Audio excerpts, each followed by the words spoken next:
Why do human beings, alone among every species, care about what is right?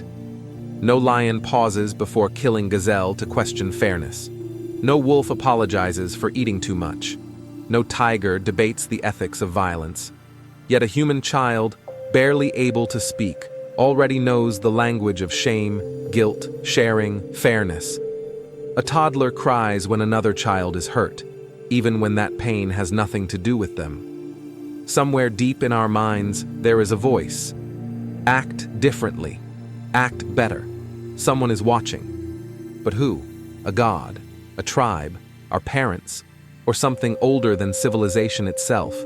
Morality feels like an instinct, a compass installed before memory, a whisper that follows us through life, pleading, judging, warning, inspiring. Some people obey it, some run from it, some twist it into power. But wherever we go, morality travels with us, an invisible companion. Why? What force made us this way? And why does it still control us, silently, across every age, every civilization, every belief system? A story from the dawn of us. Picture a world before writing, cities, or kings. Small human bands moved across plains, fragile, exposed, underarmed. Alone, we were prey. Together, we became the most dangerous species in history. But cooperation came with a cost. Jealousy, theft, betrayal, dominance. The same instincts that destroy trust today. So early humans invented something astonishing. A shared rule book without words. If one hunter hogged meat, he was shamed. If someone lied, they were isolated. If someone murdered, they were expelled or killed, not because gods commanded, not because kings decreed, but because the tribe would die without moral limits. Morality was not philosophy, it was survival. To keep the group alive, humans developed internal police: guilt, empathy, reputation, fairness. These emotions punished selfishness long before laws existed. Anthropologists sometimes call it reciprocal altruism. But that phrase misses something deeper. Humans didn't just trade favors. They built meaning around cooperation. A child wasn't taught. Share because game theory optimizes survival. He heard, share because it is good. And slowly, good became a force more powerful than hunger or fear. When morality became myth, thousands of years passed. Tribes became villages. Villages became kingdoms. Kingdoms became empires, and morality, once enforced by survival, was rewritten by myth. In Mesopotamia, codes emerged, rules backed by gods. In Egypt, judgment was weighed in the afterlife. In Persia, truth and lie became cosmic forces. In Israel, moral law became sacred covenant. In India, karma bound ethics to reincarnation. In China, sages insisted virtue holds a state together. Humans didn't just follow morals, they believed in them. Why? Because morality solves a problem no empire can escape. What stops power from eating itself? What stops freedom from dissolving into chaos? What stops human desire from destroying everything it loves? Fear doesn't. Violence doesn't. Law doesn't. Only belief does. A paradox. We admire the good and reward the opposite. Here is the contradiction. We know kindness is admirable, yet we still choose manipulation. We admire courage, yet we surrender to fear.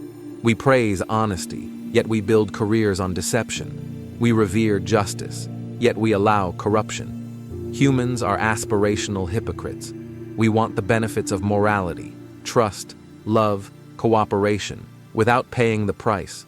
Sacrifice, restraint, truth. That hypocrisy is not proof morality is fake. It is evidence morality asks for more than instinct alone. It demands that a creature built for survival learn how to transcend itself. A scene from Athens. In ancient Athens, Socrates walked the streets asking a terrifying question. If no one is watching, are you still good? His city hated him for it.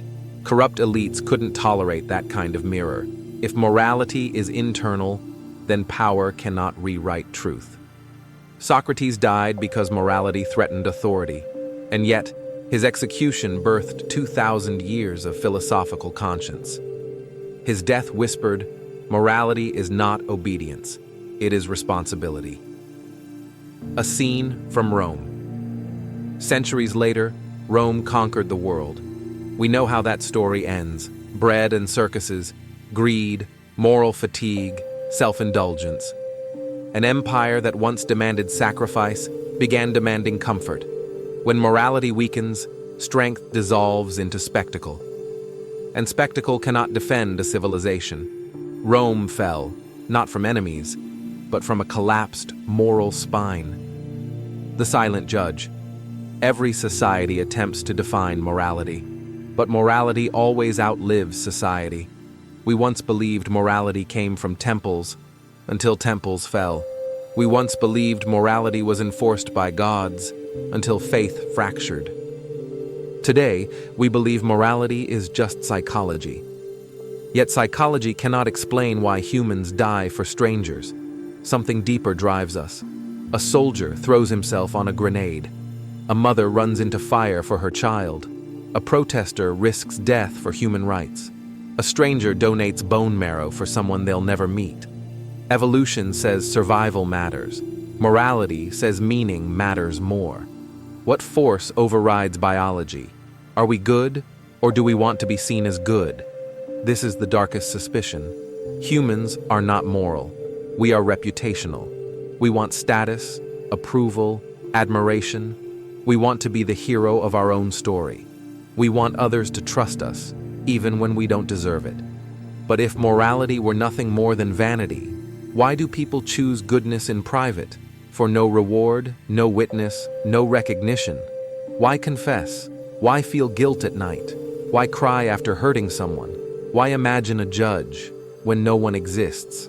Because morality is not social performance, it is inner accounting. A whisper. You know what you did? So let's ask it directly. What makes us moral?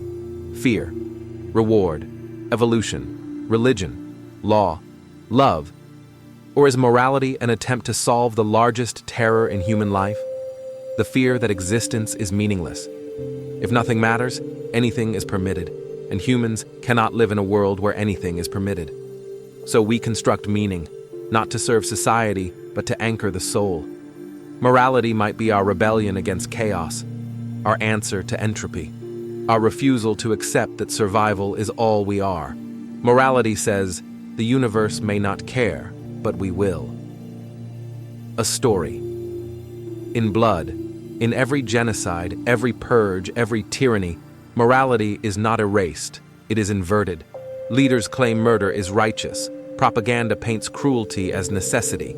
Victims become enemies. Violence becomes protection. When morality becomes weaponized, humans become unrecognizable. That is why dissidents are dangerous. They restore the mirror. They whisper the forbidden phrase, "This is wrong." And authoritarianism collapses when enough people remember that sentence.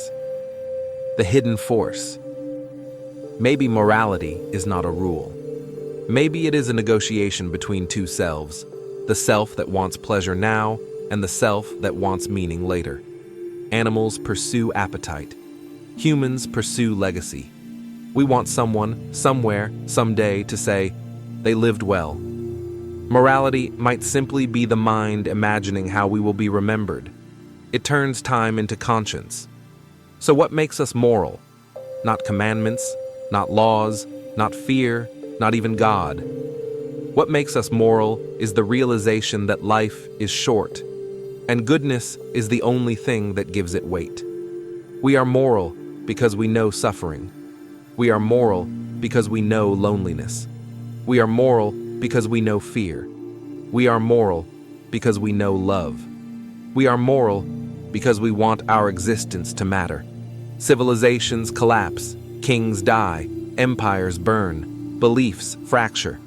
But whenever a child protects a weaker friend, whenever a stranger risks reputation for truth, whenever someone chooses empathy over advantage, morality survives.